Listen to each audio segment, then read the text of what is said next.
À Strasbourg, on a la chance d'avoir beaucoup d'acteurs qui sont investis dans le développement d'une alimentation saine et nourricière pour la population, et que ce soit par la production, par la transformation, mais aussi par la sensibilisation des personnes.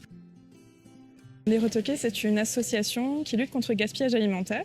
Et on a deux actions principales qui sont une conserverie anti-gaspi, où on récupère les fruits et légumes invendus des maraîchers locaux, qu'on retransforme en confiture et qu'on vend en circuit court, et une activité de sensibilisation tout public.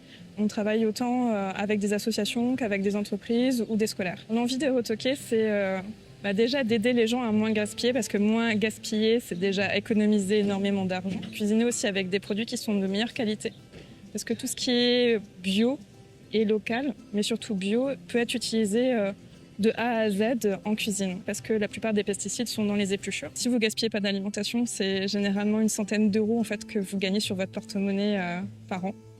Donc le gaspillage alimentaire, c'est 30 kg par an par personne, et il y a beaucoup d'aliments qui sont déjà jetés, encore emballés.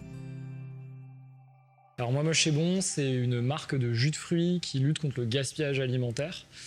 Donc il faut savoir qu'il y a entre 10 et 15% des fruits et des légumes qui sont produits, qui sont écartés en raison de leur taille, de leur forme.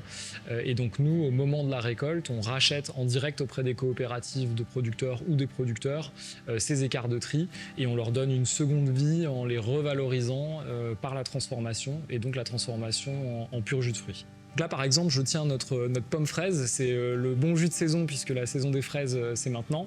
Et en fait, vraiment, si vous retournez derrière, vous allez voir sur l'étiquette, au niveau des ingrédients, il n'y a qu'une seule ligne, et c'est les fruits. Nous, notre contribution, c'est vraiment de permettre aux gens d'acheter un produit qui est lisible, qui est transparent, dont on sait d'où viennent les produits, et en plus dont on sait qu'il a été produit à moins d'1 kilomètre ou 2 de là où on le consomme. Des études montrent que d'ici la fin d'année, faire ses courses en supermarché par rapport à l'année dernière, ça coûtera 800 € de plus en moyenne par ménage. Donc c'est effectivement un coût qui est énorme. Donc la municipalité ne peut pas faire grand-chose sur le prix des aliments en magasin. Par contre, voilà, en apportant des solutions très concrètes, comme par exemple proposer des ateliers de cuisine pour cuisiner soi-même son repas. Il faut savoir qu'un repas qu'on fait maison, c'est en moyenne 80 centimes moins cher qu'un repas qu'on va acheter en magasin. Nous participons à rendre l'alimentation plus saine et plus accessible aux Strasbourgeois de plusieurs façons. La première, c'est que nos légumes sont de toute façon biologiques et on les commercialise 90% en direct. On supprime un certain nombre d'intermédiaires, ce qui nous permet de maintenir des prix qui soient relativement intéressants.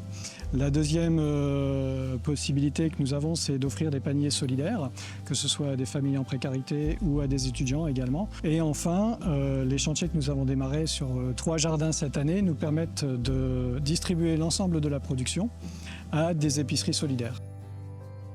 On a toujours besoin de gens qui sont intéressés par le projet et qui voudraient bien nous aider.